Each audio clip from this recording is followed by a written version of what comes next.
Mesdames et messieurs, bonjour et bienvenue sur votre chaîne d'information en temps réel.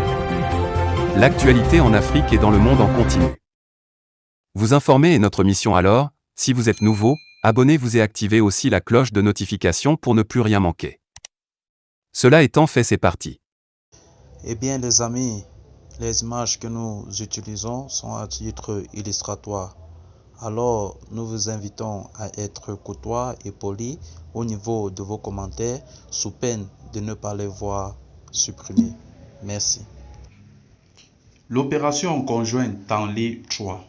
Avec un accent particulier sur l'assistance aux populations, l'opération conjointe Tanlé 3 Burkina Faso-Niger s'est déroulée du 2 au 25 avril 2022 dans la zone frontalière entre les deux pays.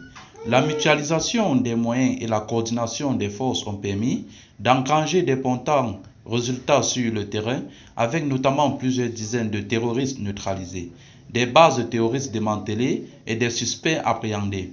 D'importants matériels de combat ainsi que des produits prohibés ont été récupérés ou détruits au cours des différentes actions offensives. Les soldats burkinabés et nigériens ont également contribué à sécuriser des convois de vivres au profit des populations de la zone d'opération. Ce sont en tout près de 200 tonnes de vivres qui ont été escortées et distribuées. Plusieurs autres actions ponctuelles conduites dans les différents groupements de forces ont permis de neutraliser au moins 70 terroristes sur la période du 15 avril au 15 mai 2022. Sur la période du 15 avril au 15 mai 2022, des pontons coups ont été portés aux groupes armés dans plusieurs secteurs du théâtre national, notamment au nord, à l'est et au sud-ouest. Ces actions qui ont particulièrement désorganisé les groupes armés terroristes ont contribué à desserrer l'étau autour des zones menacées et de permettre des ravitaillements au profit des populations. Dans l'heure de route, les terroristes ont souvent mené des actions de représailles contre les populations civiles. Le nombre de terroristes neutralisés dans des actions offensives terrestres ou aériennes a connu une hausse conséquente liée à la montée en puissance du renseignement sur le terrain. À l'étape actuelle de la reconquête, l'effort est mis sur la maîtrise de la violence dans les zones et des localités clés afin de réduire au maximum les capacités de nuisance de l'ennemi. Comparativement au mois écoulé, les indicateurs soulignent un renforcement des acquis dans certaines zones et une certaine stabilité de la menace dans d'autres. Activité aérienne 133, patrouille effectuée 1512, sécurisation des marchés et lieux de culte 45, nombre d'engins explosifs désormais 11. Le soutien des forces armées nationales à l'action humanitaire s'est plus que jamais renforcé au cours du mois écoulé. Ces actions civiles militaires ont pour bénéficiaires les populations civiles, les volontaires pour la défense de la patrie, les autorités locales, ainsi que les personnels de l'administration et des sociétés publiques. La période du 15 avril au 15 mai 2022 a surtout été marquée par plusieurs ravitaillements par voie terrestre ou aérienne au profit de populations de plusieurs localités.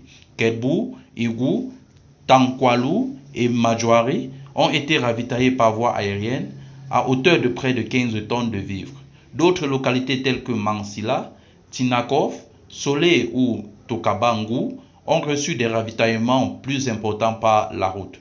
Les 11 et 12 mai 2022, plus de 80 camions de denrées affrétés par des commerçants ont été escortés par les unités militaires pour permettre le ravitaillement de la ville de Djibo. Le même type de convoi, avec plus de 100 camions, une soixantaine de tricycles et des cars de transport, a également été escorté au profit de la ville de Titao. Dans ce même convoi figuraient plusieurs personnes déplacées internes qui ont pu rejoindre leur village d'origine grâce à l'aide des unités militaires. Plusieurs commerçants de la zone de Pama ont également bénéficié à plusieurs reprises d'une escorte assurée par des unités militaires et ont ainsi pu ravitailler les populations des villes de Pama et de Kompianga.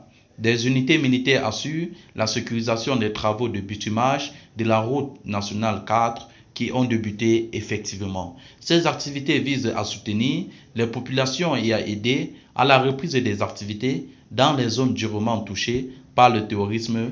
Les ravitaillements en vivres se font en coordination avec le ministre en charge de l'action humanitaire. Signé Direction de la communication et des relations publiques des armées. Eh bien les amis, c'est ici que s'achève cette petite note d'information. Nous vous prions de vous abonner à la page et surtout d'activer la petite cloche de notification qui vous permettra de lire nos prochaines vidéos. Merci.